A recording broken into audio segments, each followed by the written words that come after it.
ក្រៅពីការថែរក្សាការពារសន្តិសុខសម្ដាប់ធ្នាប់និងការសង្គ្រោះបន្ទាន់ផ្សេងៗជូនភ្ញៀវជាតិនិងអន្តរជាតិតាមបណ្ដាមូលដ្ឋាននិងកម្មវិធីសៀមរាបសង្ក្រាន្តកងរាជអាវុធហត្ថខេត្តសៀមរាបបានរៀបចំស្តង់កំសាន្តនៅក្នុងគោលដៅផ្សព្វផ្សាយ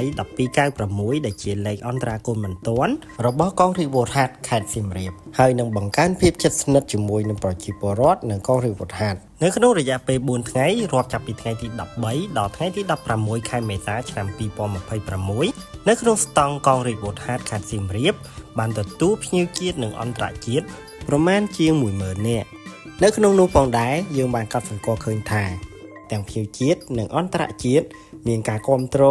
និងស្នាមញញឹមភាពសប្បាយរីករាយជាមួយនឹងកងរាជអាវុធហត្ថខេត្តសៀមរាបអមជាមួយនឹងកាដូអនុស្សាវរីយ៍ជាច្រើនផងដែរមិនថានៅស្តង់កំសាន្តនិងតាមបណ្ដាគោលដៅការពារផ្សេងៗយើងឃើញថាប្រជាពលរដ្ឋមានទំនុកចិត្តនិងភាពសប្បាយរីករាយជាមួយនឹងកងរាជអាវុធហត្ថ